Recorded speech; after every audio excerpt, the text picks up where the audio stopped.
दोस्तों अभी मैं ऋषिकेश से लौट रहा हूँ।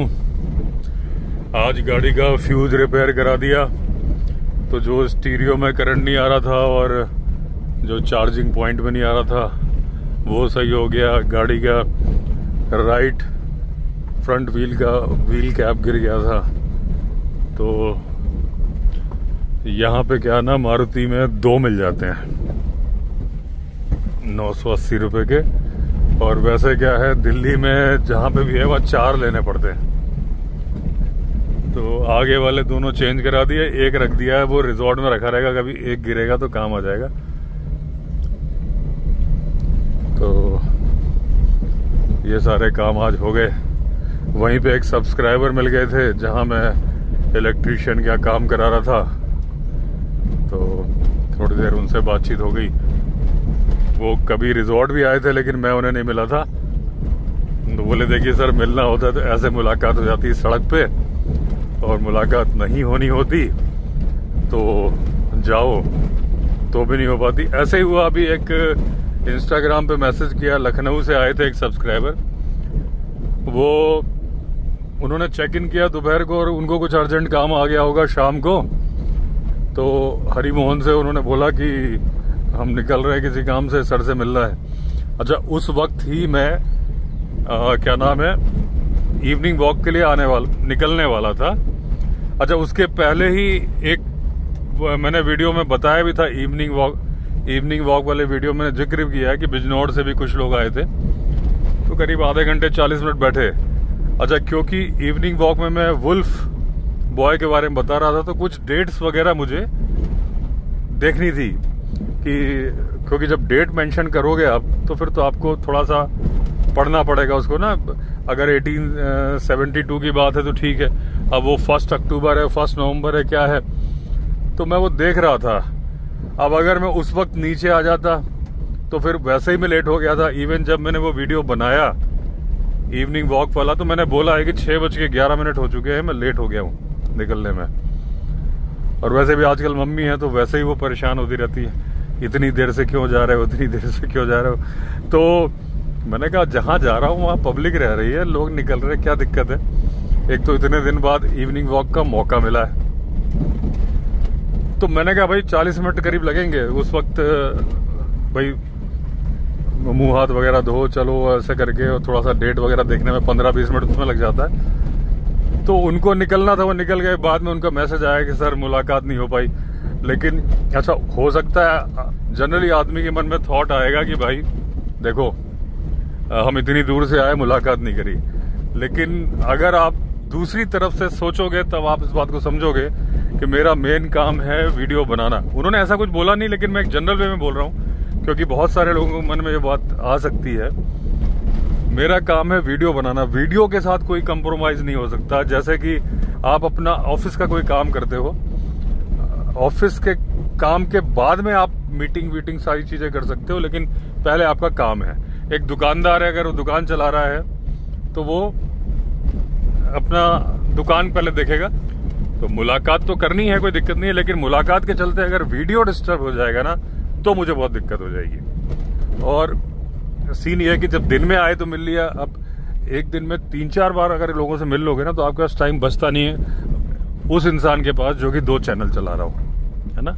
और चैनल में जब आप फैक्ट्स डाल रहे हो, कोई डेट के साथ कोई बात मेंशन करनी है, तो उस चीज को आपको पढ़ना पड़ेगा।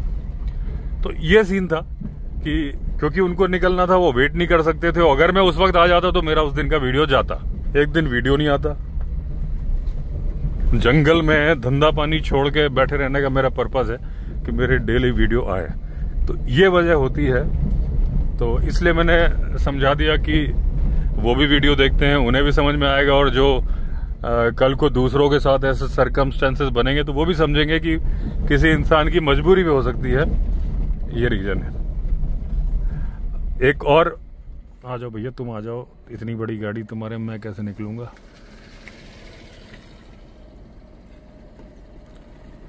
आजकल ट्रक दिख जाते हैं, पहले तो कभी जिंदगी में ट्रक देखे नहीं थे हमने यहाँ पे। और ट्रक नहीं आने की वजह से मेरा इतना खर्चा हुआ बनाने में रिजॉर्ट कि क्या बताऊं। आगे एक बार ट्रॉली लेके आया ईंटें, यहाँ थोड़ा आगे उसने पलट दी, बोला भैया मैं नहीं जाऊंगा। फिर उसको तो पैसे दे के आया था मैं वहां से, वो बोलता है कि यहाँ मेरी गाड़ी ट्रैक्टर चढ़ ही नहीं रहा, खड़ा हो जा रहा है। फिर दूसरे ट्रैक्टर बुला के पैसे खर्च करके भेजा, मतलब ट्रक नहीं आने की वजह से 1 रुपए की जगह मेरे 8-8, 10-10 रुपए खर्च हुए। अब देख रहा हूं तो ट्रक आ रहे हैं, रास्ता वही है, रास्ते में कोई फर्क नहीं आया। तो होता है, चलता है, दुनिया है, जब जहां जितने पैसे खर्च होने होंगे। अभी हाँ, एक और बताऊं, कल की बात है ये, हाँ ये सारी बातें कल की हैं। वो जो सब्सक्राइबर का जिनका मैंने जिक्र किया लखनऊ वाले, वो भी कल ही गए थे कल। और जब मैं इवनिंग वॉक का वीडियो बना रहा था, वो सब्सक्राइबर के जाने के बाद मैं नीचे उतरा 6-11 पे, और फिर मैं वीडियो बनाया। जब वीडियो बना के लौट रहा था तो 2 सब्सक्राइबर और आए। वीडियो में उनका जरा सा गाड़ी की झलक थी, उन्होंने हेलो बोला, थोड़ी बहुत बातचीत हुई, वो गए रिजॉर्ट। उसके बाद फिर मैं गया, थोड़ी देर उनसे खड़े होकर बातचीत भी हुई। वो ब्रिक हाउस में रुके थे, वहां खड़े होकर जितनी देर बात होनी थी मैं ऊपर चला गया। फिर क्योंकि वो एक जो FM जो मैं इसको बोलता हूँ, एक्चुअली वो FM नहीं है, वो एक साउंड ऐप है जो प्ले स्टोर से डाउनलोड होती है और वो स्टोरीज की है। तो उनसे 10 स्टोरी का भी कॉन्ट्रैक्ट हुआ है मेरा। तो मुझे 10 एक इंट्रो वीडियो मैंने बना के दे दी है, और 2 स्टोरी मतलब किस्से, वाइल्ड लाइफ के एक्सपीरियंसेस। उस प्रोग्राम का नाम होने वाला है जंगल नामा। अभी प्रोमोज वगैरह आएंगे तब मैं भी अपने चैनल पे थोड़ा डालूंगा, और उनके यहाँ भी आएंगे, ऑफिशियली स्टार्ट हो जाए तब मैं डिक्लेयर करूंगा। तो जंगल नामा का मुझे शूट मेरे मुंह से निकलता है। एक्चुअली जब आप कोई ऑडियो रेडियो जैसी चीज के लिए करोगे तो वो शूट नहीं, रिकॉर्डिंग होगी। तो वो रिकॉर्डिंग करनी थी, फिर मुझे स्टोरी रिकॉर्डिंग करनी थी। फिर 1-2 बार लाइट चली गई तो उठना पड़ जाता है, क्योंकि लाइट जला के स्टोरी शूट करता हूँ। फिर मेरे एक फ्रेंड का फोन आ गया, तो करीब पुराने थे बातचीत, तो बातचीत भी क्या, वो सब्सक्राइबर के बाद फ्रेंड बने हैं, लेकिन बातचीत में भी वो यूट्यूब से रिलेटेड ही बातचीत थी सारी। एक प्लान बन रहा था, और उसमें करीब जब बनेगा तभी बताऊंगा, लेकिन अभी तो जुलाई एंड या अगस्त के लिए बन रहा है। तो 7-8 दिन के ट्रिप के लिए, तो उसका ही सब चर्चा चल रही थी, बातचीत चल रही थी, थोड़ी बहुत इधर उधर अपनी पर्सनल बातें। करीब 1 घंटे बात हो गई, तब फिर मैंने वो शूट किया जो रेडियो के लिए करना था, किस्सा। इन बिटवीन ब्रिक हाउस से मैं वहीं, अच्छा डिनर टाइम हो गया था, तो मैंने इधर इनको बोला कि भाई डिनर लगा दो। मम्मी वेट कर रही थी मेरे चलते, हालांकि मैंने मम्मी से कहा है कि खा लिया करो अपने टाइम पे, लेकिन चलो वेट कर रही थी। तो मैंने बोला भाई पुष्कर खाना लगा दो, जो अपनी डाइनिंग टेबल रखी है टेरेस हाउस पे। तो जो वहीं से ऊपर से चिल्ला के बोला, तो उधर उन्होंने आवाज सुन ली, तो उन्होंने बोला अवस्थी जी थोड़ा सा टाइम दीजिए। तो मैंने कहा सर देखो भूख बहुत तेज लगी है अभी, और अभी काफी देर से बोल रहा हूँ, और फिर मुझे रिकॉर्डिंग करनी है, सुबह मिलते हैं हम ब्रेकफास्ट पे। तो बोले ठीक है। थोड़ी सी फोन से उनसे बात हो गई, मतलब क्योंकि मैं भी थका हुआ था, और फिर मुझे शूटिंग भी करनी थी, रिकॉर्डिंग तो करनी ही थी, उसके बाद शूटिंग भी करनी थी, और फिर मुझे एडिटिंग भी करनी थी जो मैं शूट करके आया था। और फिर सो गया। सुबह वो कहीं निकल गए। जब मैंने पूछा इनसे भाई की बात हुई थी ब्रेकफास्ट के टाइम पे, तो मैंने कहा मिल लूं, पता चला वो तो निकल गए कहीं। अब उसके बाद जब मैं स्टोरी शूट करने दिन में बैठा, क्योंकि पूरी हो नहीं पाई थी लाइट जाने की वजह से, तब वो आए।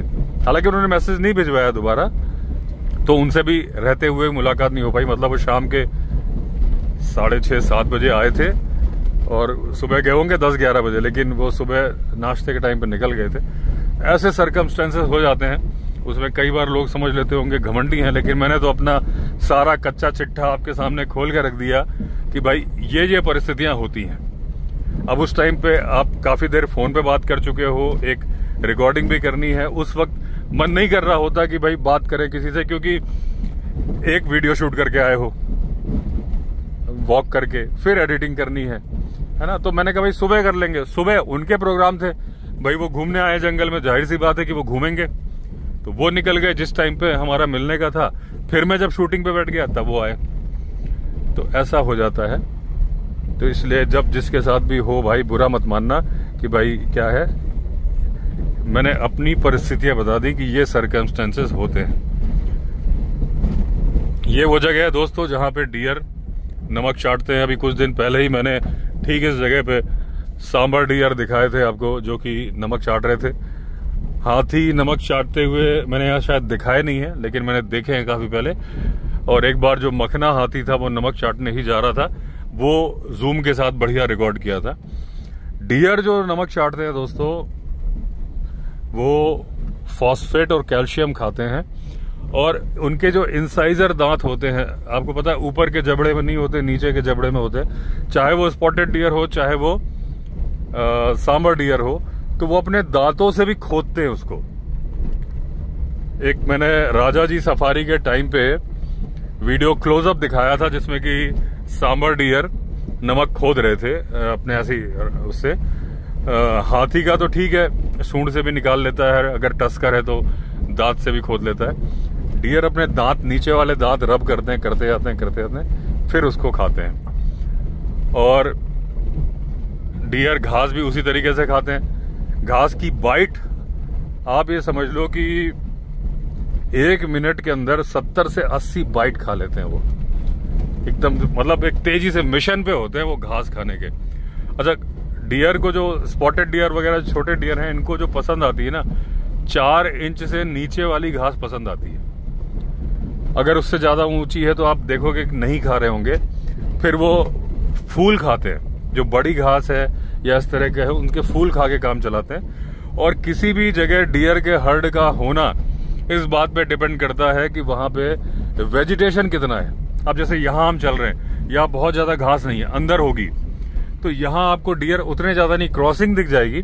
एक बार यहाँ पे मुझे डियर दिखे थे कई सारे, हर्ड के हर्ड क्रॉस करते हैं। लेकिन यहाँ डियर क्या खाएंगे, यहाँ तो गाजर घास लगी हुई है, तो नमक चाटने आ जाएंगे। लेकिन हाँ, अंदर जंगल के अंदर उनको घास मिल जाएगी, वो खाएंगे।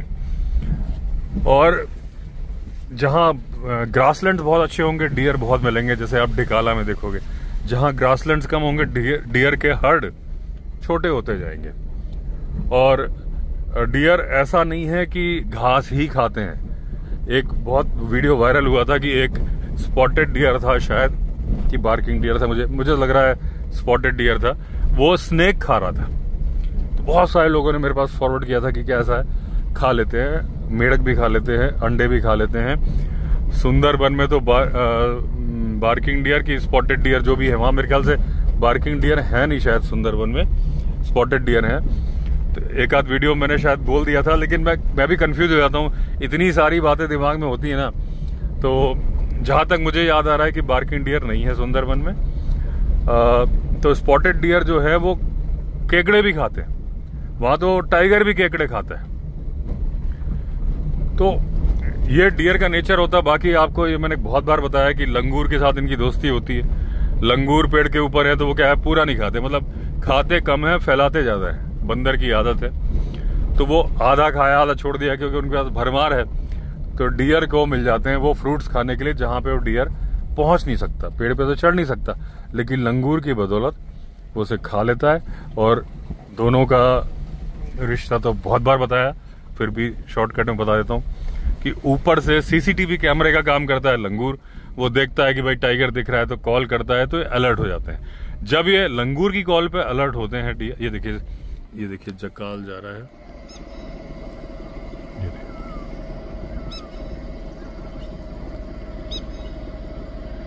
ये बेचारा बहुत मरता है भेड़िए के चक्कर में। जब लोग भेड़िए को, कल भी मैंने ये देखिए 3 लैपिंग है। ये मुझे बर्डिंग का तो आइडिया है नहीं दोस्तों, लेकिन ये लैपिंग नॉर्मल लैपिंग से थोड़ी अलग लग रही है। आप ही बताना कौन सी है। ये 3 है, देखिए 3 कैसे हैं समझ में नहीं आ रहा। पति पत्नी और वो है क्या ये, क्योंकि जनरली 2 ही होते हैं। अभी फॉरेस्ट की चौकी में पूछा था हाथी, तो उन्होंने कहा था कि नहीं, आजकल मौसम ठंडा है तो हाथी अभी यहाँ नहीं है, तो गर्मी में उनको पानी की जरूरत ज़्यादा होती है नहाने की। लेकिन ये देखिए ड्रॉपिंग ऐसा नहीं है कि बिल्कुल नहीं है। मैंने वैसे भी आपको बोला कि वाइल्ड लाइफ में 2+2 4 नहीं होते। कभी कोई बोलेगा भी तो आप मत मानो, क्योंकि एक अंदाजा है किसी हाथी का मूड हो गया कि मैं चलो जी यहाँ चलता हूँ। गर्मी में क्या, गर्मी से परेशान हो गया, नहाते हैं, पानी पीते हैं, 2 बार पानी पीना ही पीना है, 150 लीटर की उनकी मतलब रिक्वायरमेंट है, तो 75 पी लेंगे। डियर भी 2 बार पीता है, टाइगर भी 2-3 बार पीता है। अगर वो मीट खा लेता है तो फिर तो पानी में ही बैठा रहता है, पीता भी रहता है और डूबा भी रहता है। तो मैं क्या बता रहा, हाँ, लंगूर का सीसीटीवी कैमरे का काम करता है। लंगूर की जो अलार्म कॉल होती है उसको देख के डियर चौकन्ने हो जाते हैं, लेकिन जब कोई दूसरा डियर अलार्म कॉल करेगा तब वो बहुत ज्यादा चौकन्ने हो जाते हैं, क्योंकि वो उनका भाई बंधु ही कर रहा है। और इनका क्या है कि अलार्म कॉल में इनकी स्मेलिंग पावर बड़ी जबरदस्त है, इनकी सुनने की पावर बड़ी जबरदस्त है, देखने की उतनी जबरदस्त नहीं है। आपको मालूम है कि अगर टाइगर सामने ही खड़ा है थोड़ा सा झाड़ी के अंदर, अगर वो मूवमेंट नहीं करेगा तो डियर नहीं पहचान पाता, क्योंकि कलर ब्लाइंड होते हैं, उन्हें टाइगर ग्रीन कलर का ही दिखता है। मूवमेंट नहीं करने से आप वो नहीं समझ पाते। ऐसे आपको बहुत सारे वीडियो मिल जाएंगे। तो ये जब स्मेल कर लेते हैं, इन्हें मालूम चल जाता है कि भाई टाइगर है। 100-150 मीटर दूर से सूंघ लेते हैं बड़े आराम से प्रेजेंस उसकी। अब ये हवा के डायरेक्शन से ही पता लगा रहे होते हैं कि भाई किधर है, लेकिन टाइगर भी शाना है, वो अपोजिट डायरेक्शन से आता है, जहां से हवा नहीं आ रही, तो और नजदीक आ जाता है।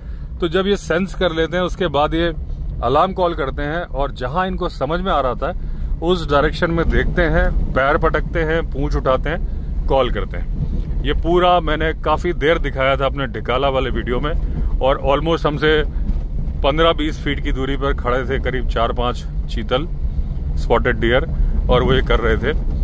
और जंगली मुर्गा यानी कि जंगल फाउल भी अलार्म कॉल कर रहा था, यानी डिफरेंट स्पीशीज के जीव जंतु अलार्म कॉल कर रहे थे। गारंटीड था कि वहां पे टाइगर था, कहाँ था वो सेंस करना चाह रहे थे, लेकिन सारे के सारे स्पॉटेड डियर एक ही डायरेक्शन में देख रहे थे। अब इसके 2 मतलब होते हैं। एक मतलब तो ये होता है कि सारे सेंस कर रहे हैं स्मेल, और दूसरा मतलब ये होता है कि एक देख रहा होता है तो दूसरा उस डायरेक्शन में देखने लगता है कि शायद उधर लफड़ा है। तो जरूरी नहीं कि उधर हो, लेकिन वो फिर अगर एक भागेगा ना, सारे भाग खड़े होंगे। अच्छा, स्पॉटेड डियर की ये टेक्निक क्या होती है कि वो अलग अलग डायरेक्शन में भागते हैं कि चकमा दे दें, और फिर एक तेजी से भागेगा, अगर दूसरा डियर उसके पीछे जा रहा है भागता ही जाएगा। जरूरी नहीं वो किस स्पीशीज का है, 12 सिंगा है तो भी स्पॉटेड डियर उसे फॉलो कर लेगा। ये एंटीलोप के साथ भी बड़े अच्छे मिंगल कर लेते हैं। आप देखना, जहां पे सारे चल रहे हैं आपस में, इन्हें फर्क नहीं पड़ता कि इसकी स्पीशीज दूसरी है कि उसकी स्पीशीज दूसरी है। और मेटिंग भी मैं आपको बता दूं कि ब्लैक बक की टेंडेंसी होती है, मेल ब्लैक बक की, कि वो फीमेल स्पॉटेड डियर के साथ मेटिंग करने की बहुत कोशिश करता है। अगर आप जंगल में रेगुलर घूम रहे हो जहां ब्लैक बक्स हैं, ब्लैक बक क्या है, एंटीलोप है, वो आपको माउंट करता हुआ नजर आ जाएगा स्पॉटेड डियर के ऊपर। तो ये भी टेंडेंसी इनकी होती है। और ये क्या है कि जब खतरा भांपते हैं और अगर इन्हें नजर नहीं आ रहा होता तो स्पॉटेड डियर पिछले पैरों पे खड़े भी हो सकते हैं। सांबर डियर को तो खड़े हुए आपने बहुत देखा होगा, मेल को, जो कि मैंने एक वीडियो में बता दी, उसके बारे में काफी डिटेल में बताया था कि लोग समझते हैं कि वो पत्तियां खा रहा है, लेकिन वो पत्ती नहीं खाता। वो अपनी टेरिटरी मार्किंग कर रहा होता है, अपनी पावर को शो कर रहा होता है, और अपनी आंखों के पास की ग्लैंड और फेस पे लगा के ऊपर एक तो पेड़ के ऊपर रब कर रहा होता है, और दूसरा अपने पिछले पैरों से गड्ढे खोद रहा होता है। वो भी उसका एक डोमिनेंस दिखाने का तरीका है दूसरे डियर को, देखो भाई मैं यहाँ हूं, तू यहाँ से चला जा। ऐसे ही स्पॉटेड डियर भी जरूरत पड़ने पे खड़े हो सकते हैं खतरा भांपने के लिए। अगर वो ऊंची ऊंची घास में है और वो देखना चाहते हैं उसके उस पार, तो वो पिछले पैरों पे खड़े हो जाते हैं। ये है स्पॉटेड डियर का, ये स्पॉटेड डियर की आदत। बाकी इनका पक्षियों के साथ भी बहुत अच्छा रिलेशन है। मैना आपने अक्सर देखी होगी कि वो इनकी पीठ पे, सांबर और स्पॉटेड डियर की पीठ पे बैठी होगी, उनकी आंख कान के पास से वो सबसे पैरासाइट खा रही होती है। इनको भी बड़ा अच्छा लगता है, इनको मालूम होता है कि भाई जो मेरे खून चूस रहे हैं उन्हें ये खा रही है, अच्छा है खाओ। लेकिन एक जो आपने नहीं देखा होगा, जंगली कौवे के साथ मेल डियर का रिश्ता, वो रिश्ता ये होता है कि जो इनके वेलवेट होता है इनकी सींग पे, जब इनके एंटलर्स गिरते हैं और दोबारा आते हैं, तो जब गिरने वाले होते हैं दोबारा आते हैं तो उनके ऊपर एक वेलवेट चढ़ जाता है जो कि ब्लड सप्लाई करता है। फिर वो जब ड्राई होने लगता है तो एंटलर को ये वेलवेट को ये हटाना चाहते हैं अपने ऊपर से। उसके लिए ये अपने सींग को, एंटलर को रब भी करते हैं पेड़ की छाल पे। मैंने पहले बताया हुआ काफ़ी डिटेल में। और जब वो गिर जाता है एंटलर तो ये फिर अपने एंटलर तब तक रब करते रहते हैं जब तक कि एंटलर गिर नहीं जाते और पेड़ों पे निशान बन जाते हैं लाल रंग के। लेकिन जंगली कौवे के साथ इनका रिश्ता क्या होता है कि जंगली कौवा इनके वेलवेट को खींच के गिरा देता है, वो उसे खाता है क्योंकि उसमें कुछ ना कुछ तो स्किन है ना। तो ये जानते हैं कि यार ये मेरे सींग के वहां बैठेगा तो मेरे एंटलर को छीलने में मदद करेगा, क्योंकि इन्हें मालूम है कि अब उस वेलवेट की मुझे जरूरत नहीं है। तो ये रिश्ता इनका जंगली कौवे से बन जाता है। इस स्कूटी को रास्ता दे दिया जाए, इसकी लाइट मुझे डिस्टर्ब कर रही है।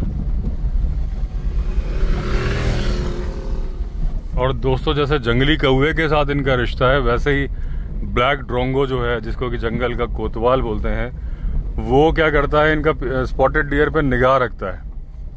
जब स्पॉटेड डियर जहां भी खा रहे होते हैं तो ये अपने खुर से भी थोड़ा खोदते हैं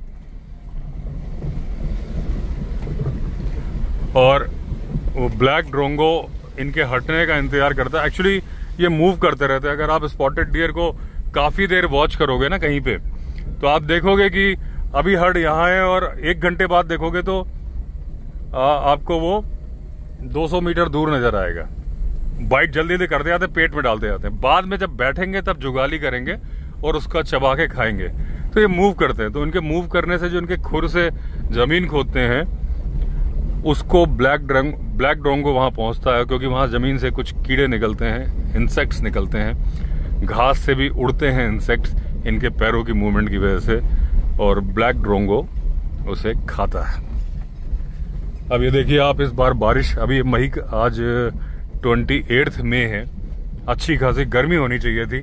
आज खैर ऋषिकेश में तो बारिश हुई है, अब यहाँ हुई कि नहीं मुझे अभी फिलहाल तो नहीं लग रहा कि यहाँ हुई है। तो ऋषिकेश में आज अच्छी खासी बारिश हुई। लेकिन ये आप ये गाजर घास जो देख रहे हो ये मॉनसून में होती है, लेकिन इस बार बारिश जल्दी हो गई तो मई के महीने में गाजर घास में पहली बार देख रहा हूँ। अब बढ़िया ये हो कि अगर अभी कुछ दिन जबरदस्त गर्मी पड़ जाए, हालांकि वैसा होगा नहीं, तो ये सूख जाए।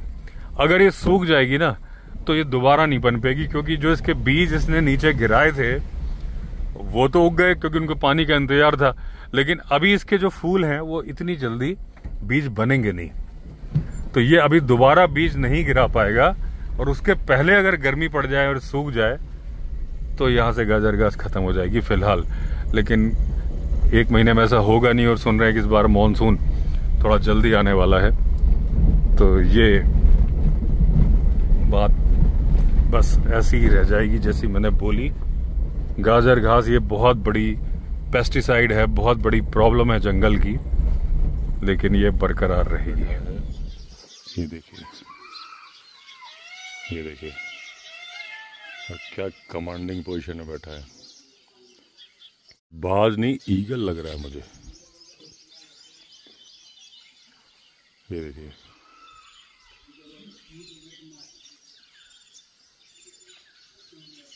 अब ये कौन सा ईगल है आप बताना, मुझे मालूम चलता नहीं है।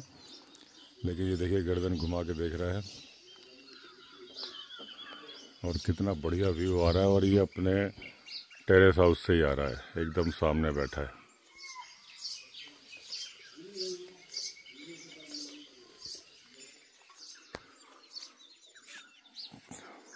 तो दोस्तों ये है सुबह का नज़ारा। ये पीछे पिकॉक आवाज कर रहा है।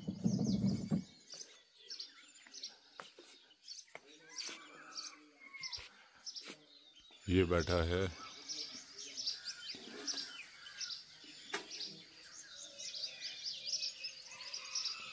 ये देखिए, ये बैठा हुआ है पीकॉक।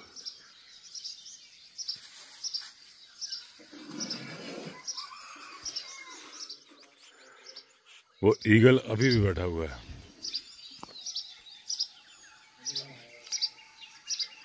शिकार की तलाश में है। और दोस्तों ये तो ईगल है, जिंदा शिकार मारता है, लेकिन जंगल में कार्निवोरस जानवर ने शिकार किया है, ये कई तरह से मालूम चलता है। एक तो वल्चर्स चक्कर काट रहे होते हैं आसमान में, और दूसरा कौवे। वल्चर्स तो क्या है, ढूंढ भी रहे होते हैं, वो स्कैनिंग कर रहे होते हैं, पहले वहाँ ऐसे निकल जाते हैं। लेकिन कौवे बहुत बड़ी पहचान है। अगर एक जगह कौवे बहुत ज़्यादा काँव काँव कर रहे हैं जंगल में, तो आप मान जाइए कि वहाँ पे, अच्छा देखिए इसको, ईगल को ये रूफस ट्रीपाई भगा रहा है, और कौवे के साथ में ये रूफस ट्रीपाई भी एक ऐसा पक्षी है जो आपको बता देता है कि कार्निवोरस जानवर ने यहाँ पे शिकार किया हुआ है। ये भी बहुत ज़्यादा काँव काँव करता है। देखिए मोर नाचने की तैयारी कर रहा है।